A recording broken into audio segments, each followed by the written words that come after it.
Hi, I'm Suzanne, the Digital Optimist, and today I'd like to discuss 3 things I've learned about building your brand as a solo entrepreneur when you are on the road. Where am I today? Today, I am in the Annapolis Valley in Nova Scotia. I recently moved to Nova Scotia, and this is the first time, this is my first weekend where I am on a staycation.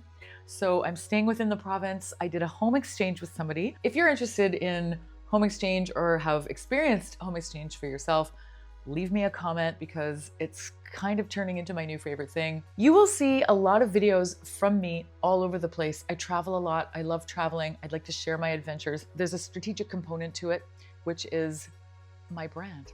So my brand is adventurer, online business, solo entrepreneur. And so, girls got to stay consistent, right? The 3 things that I think tie it all together. The first thing that I think is super important is balance. And what I mean by that is making sure that I take the time to actually do the work. So I have certain clients that pay monthly. I do a combination of project work and then monthly work. So project work is exactly what it sounds like. I quote for a project, a website build or an SEO refresh, and I basically dedicate X number of hours to that, but there's no carry on. There's no monthly maintenance going on after the project is complete. But other clients I have are monthly. And so either 3, 5, 7 hours, whatever the package is that they purchase, I have to make time, of course, to make sure that those edits or those updates, optimizations, the work, I need to make sure that I allow enough time to do that. But I'm also doing that strategically because, in a perfect world, maybe I do all my work for the month. In the first week of the month, I work 40 hours, I get it all done, and then, have 3 weeks off.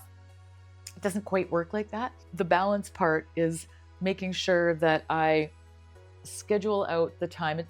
It's looking at what the client's needs are and what makes sense for each person, which each company, to schedule time throughout the month for me to work on it. Being a little bit rigorous with how I schedule my time is important because it leads to the next one, beauty. I was kind of trying for alliteration, like balance, beauty. The beauty part is making sure that you have time to enjoy the area. Like I said, right now I am in a new location. I've never been here before. I'm in someone's house in the Annapolis Royal, waving my hands around. I'm sure that's not distracting. It's beautiful out there. You can't see it, but the Annapolis River is right there. There's a pond behind me, and I've just looked up all of the viewpoints in the area. So I'm going to take myself for a little bit of a photo drive this afternoon, and also go for some hikes, like some short ones, and go see some viewpoints. I do online work now, but I think I will always be a photographer. And now is probably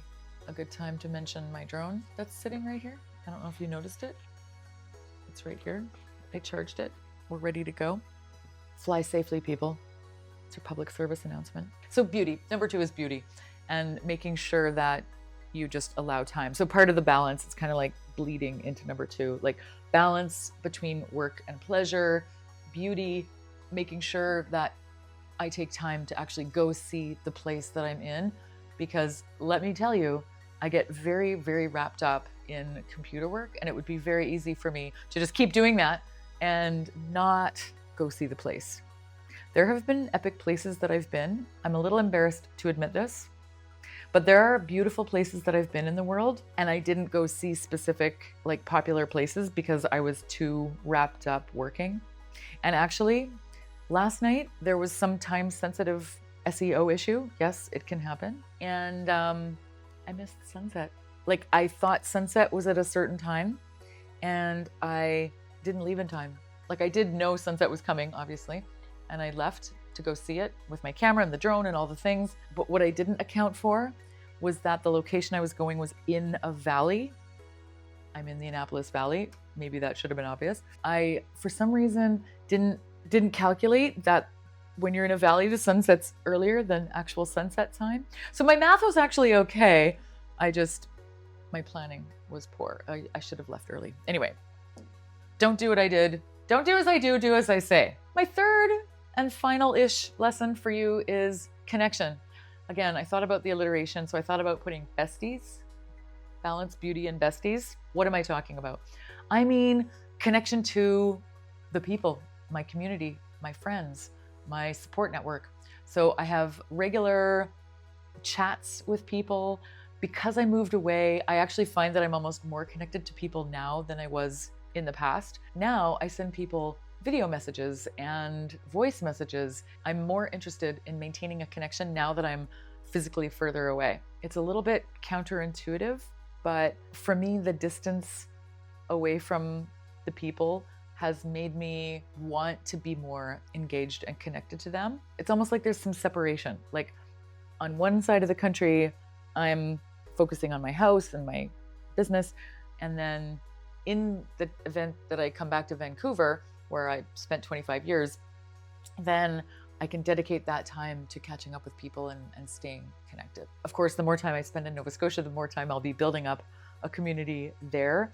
So community is important. It's important to me, it's important to all of us. And one of the ways that I do that while traveling is I might go to a co-working space. I definitely go to cafes. I'm interested in and look up classes and hikes.